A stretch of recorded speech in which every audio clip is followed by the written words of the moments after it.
Hello, എല്ലാവർക്കും പുതിയൊരു cooking വീഡിയോയിലേക്ക് സ്വാഗതം. ഇപ്പോൾ ഞാനിന്ന് ഒരു അടിപൊളി മെഴുക്കുവരട്ടി ഉണ്ടാക്കാൻ പോവാണ്. എന്ത് മെഴുക്കുവരട്ടിയാണെന്ന് നിങ്ങൾക്കറിയോ? ഇല്ല അല്ലേ? അപ്പോൾ വീഡിയോ ഫുള്ളായിട്ട് കണ്ടോളൂ. അപ്പോൾ അറിയാത്തവർക്ക് വേണ്ടി മാത്രമാണ് ഈ വീഡിയോ. പിന്നെ ഞാൻ ഉണ്ടാക്കുന്ന രീതിയാണത്. അപ്പോൾ എന്തായാലും ഞാൻ ഉണ്ടാക്കുകയല്ലേ, അപ്പോൾ നിങ്ങൾക്കും കൂടി ഉപകാരപ്പെട്ടോട്ടെ എന്ന് വിചാരിച്ചു. അപ്പോൾ പടവലങ്ങ മെഴുക്കുവരട്ടിയാണ്. ചുമ്മാ പടവലങ്ങ മെഴുക്കുവരട്ടിയല്ല, കൂടെ ഉണക്കച്ചെമ്മീനും കൂടി ഇട്ടിട്ടാണ് നമ്മൾ പടവലങ്ങ മെഴുക്കുവരട്ടി ഉണ്ടാക്കാൻ വേണ്ടി പോണത്. അപ്പോൾ അറിയാത്തവർക്ക് വേണ്ടി മാത്രം ഞാൻ പ്രത്യേകം പറഞ്ഞല്ലോ, ഇനി വീണ്ടും വീണ്ടും പറയണ്ടല്ലോ. അപ്പോൾ കണ്ടു നോക്കിയാലോ. ആദ്യം തന്നെ ഒരു പടവലങ്ങ വേണം. ഇത് നല്ല നാടൻ അടിപൊളി പടവലങ്ങയാണ്, നാടനാണ് കേട്ടോ. അപ്പോൾ ആദ്യം തന്നെ നമുക്ക് പടവലങ്ങയുടെ ഇത് ഇച്ചിരി വലുതാന്നേ ഉള്ളൂ. ഇച്ചിരി ഞാൻ വലുത് തന്നെ മേടിച്ചതാണ്, കാരണം ഒരു തവണ ഉണ്ടാക്കിയിട്ട് എനിക്ക് ഭയങ്കരമായിട്ട് ഇഷ്ടപ്പെട്ടു. അപ്പോൾ വീണ്ടും ഉണ്ടാക്കാൻ ഒരു വലിയൊരു പടവലങ്ങ മേടിച്ചു. അപ്പോൾ അതുമാത്രം മതി നമുക്ക് ചോറുണ്ണാനായിട്ട്. ഒരു ചോറുണ്ണാം. അപ്പോൾ പറയുന്ന ചോറുണ്ണണ്ട, അറിയാലോ കൊളസ്ട്രോളൊക്കെ വരും കൂടുതലൊക്കെ ചോറുന്നാൽ. അപ്പോൾ അധികം ചോറൊന്നും ഉണ്ണണ്ട, ആവശ്യത്തിന് മാത്രം ഉണ്ണാം. പക്ഷേ നല്ല അടിപൊളി കറിയാണ്. കറിയല്ല, എന്താണ്, മെഴുക്കുവരട്ടിയാണ്. വലുത് മേടിച്ചത് എന്താണെന്ന് വെച്ചാൽ, കഴിഞ്ഞ പ്രാവശ്യം ഞാൻ മേടിച്ചത് ചെറിയൊരു പടവലങ്ങ കേട്ടോ, അത് മുറിച്ചാണ് മേടിച്ചത്. പിന്നെ ഉണ്ടാക്കി വന്ന് നോക്കിയപ്പോഴത്തേക്കല്ലേ ചുരുങ്ങി ഒന്നുമില്ല. മെഴുക്കുവരട്ടി വന്നപ്പോഴത്തേക്കും ഒന്നുമില്ല.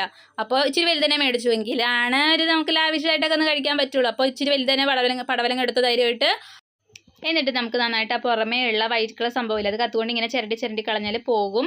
പിന്നെ ഉള്ളിൽ കുരു ഉണ്ടാവും, അതെടുത്ത് നമ്മൾ മാറ്റണം. എന്നിട്ട് നന്നായിട്ട് വൃത്തിയിൽ കഴുകി എടുത്തതിന് ശേഷം നമ്മൾ കുനുകുന എന്ന് പറഞ്ഞ് അരിയണം. ഇതൊക്കെ അറിയാവുന്നവരാണ്, എനിക്കറിയാം. പക്ഷേ അറിയാത്ത പുതിയതായിട്ട് കുക്കിംഗ് പഠിക്കുന്ന കുറച്ച് പേരെങ്കിലും ഉണ്ടാവുമല്ലോ. അപ്പോൾ അവർക്ക് വേണ്ടി മാത്രമാണ് ഞാൻ പറയണത്. അപ്പോൾ അറിയാവുന്നവർ അങ്ങനെ പടപടയെന്ന് പറഞ്ഞിട്ട് കുരുവൊക്കെ കളഞ്ഞ് മുറിച്ചെടുത്തോ. അപ്പോൾ അതാ നോക്കിയേ, ഞാൻ നന്നായിട്ടൊന്ന് കുനുകുന എന്ന് പറഞ്ഞാൽ എരിഞ്ഞെടുത്തിട്ടുണ്ട്. ഇനി അടുത്ത പരിപാടി എന്ന് പറഞ്ഞാൽ നമ്മുടെ മെയിൻ സംഭവം ഉണക്കച്ചെമ്മീൻ. നല്ല അടിപൊളി ഉണക്കച്ചെമ്മീനാണ്. അതിൻ്റെ തലയും വാലും ആ കുഞ്ഞു കാലുകളൊക്കെ നമുക്ക് ഇനി കിള്ളിയെടുത്ത് മാറ്റാം. അതിനുശേഷം ഇനി അടുത്ത പരിപാടിയിലോട്ട് നമുക്ക് കടക്കാം. ഞാൻ 20 രൂപയുടെ ചെറിയൊരു പാക്കറ്റ് ചെമ്മീനാണ് കേട്ടോ മേടിച്ചേക്കണത്, ഉണക്ക ചെമ്മീൻ. പച്ച ചെമ്മീനാണെങ്കിൽ പൊളിക്കും, പക്ഷേ ഇതാണെങ്കിൽ പൊളിക്കും, അടിപൊളിയാണ്. അപ്പോൾ ഉണക്ക ചെമ്മീനൊക്കെ അവിടെ കിള്ളി നമ്മൾ മാറ്റി വെച്ചിട്ടുണ്ട്. ഇനി നമുക്ക് ഇതാ വേണ്ടത്, ഒരു വലിയ സവാളയാണെങ്കിൽ അതെടുത്താലും മതി. ഇതിപ്പോൾ കുഞ്ഞു സവാളയുണ്ട്, 2 എടുത്തിട്ടുണ്ട്. കുറച്ചല്ലി വെളുത്തുള്ളി, കുറച്ച് കറിവേപ്പില, പച്ചമുളക് വേണമെങ്കിൽ ഇടാം, കാരണം മുളക് പൊടി ഇടുന്നുണ്ട് ഓൾറെഡി. പിന്നെ ഓവറായിട്ട് എരിവിൻ്റെ ആവശ്യമില്ലല്ലോ. അപ്പോൾ ഞാൻ മുളക് പൊടിയാണ് എടുക്കുന്നത്. നിങ്ങൾക്ക് പച്ചമുളകും വേണമെങ്കിൽ അതും എടുക്കാം. പിന്നെ ഒരു പാൻ വെക്കുക. എന്നിട്ട് പാൻ ചൂടായി കഴിയുമ്പോൾ നമുക്ക് വെളിച്ചെണ്ണയാണ് സൂപ്പർ. പക്ഷെ വെളിച്ചെണ്ണക്കൊക്കെ എന്താ വില. അപ്പോൾ നമ്മൾ വെളിച്ചെണ്ണ എന്ന് പറയണ്ട ഇനി. അതുകൊണ്ട് ഞാനിപ്പോൾ സൺഫ്ലവർ ആണ് ഇവിടെ എടുത്തേക്കുന്നത്. നിങ്ങൾക്ക് ഇഷ്ടമുള്ള ഓയിൽ എടുക്കാം, അതൊക്കെ നിങ്ങളുടെ ഇഷ്ടം. പിന്നെ ഇവിടെ സൺഫ്ലവർ ഓയിൽ ഒന്ന് ചൂടായി കഴിഞ്ഞപ്പോഴത്തേക്ക് ഞാൻ കുറച്ച് കടുക് ഇട്ട് പൊട്ടിക്കുന്നുണ്ട്. ആർക്കെങ്കിലും വിരോധം ഉണ്ടോ? ഇല്ല. അപ്പോൾ ഞാൻ എന്ത് ചെയ്തു, ഇനി അടുത്ത് നമ്മൾ ഇടാൻ പോകുന്നത്, ആ കടുകൊക്കെ പൊട്ടിയതിന് ശേഷം മാത്രം നമ്മൾ സവാള നീളത്തിലരിഞ്ഞത്, കുനുകുനാന്നരിഞ്ഞ വെളുത്തുള്ളി, പിന്നെ നമ്മുടെ കറിവേപ്പില, ഫ്രഷ് കറിവേപ്പിലയാണേ. അപ്പോൾ അതൊക്കെ ഇട്ട് നന്നായിട്ടൊന്ന് വാട്ടിയെടുക്കാം. ജസ്റ്റ് ഒന്ന് വാടിയാൽ മതി, കളറൊന്നും മാറിയൊന്നും വേണ്ട. കുറച്ച് ഉപ്പും കൂടി ഇട്ടിട്ട് നമുക്ക് വഴറ്റിയെടുക്കാം.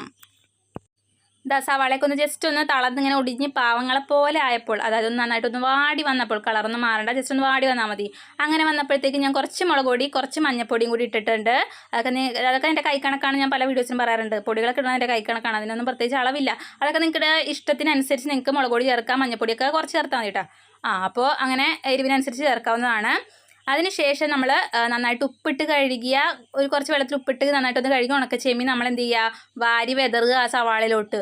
അങ്ങോട്ട് ഇട്ടിട്ട് നമ്മൾ എന്ത് ചെയ്യുക, നന്നായിട്ടൊന്ന് മിക്സ് ചെയ്ത് കൊടുക്കുക. അതിനുശേഷം ഒട്ടും വൈകണ്ട, ആ പടവലങ്ങേനെയും കൂടി അങ്ങോട്ട് തട്ടിയേക്ക്. കണ്ടോ, ആ കുനുകുനാന്നരിഞ്ഞ അമ്മ പടവലങ്ങ അതിലോട്ട് ഇട്ട് കൊടുക്കുന്നുണ്ട്.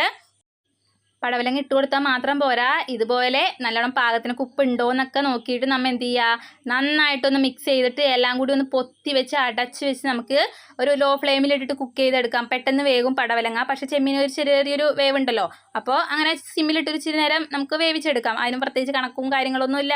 ജസ്റ്റ് കുറച്ച് നേരം നിങ്ങൾ ലോ ഫ്ലെയിമിലിട്ട് അങ്ങ് കുക്ക് ചെയ്തോ.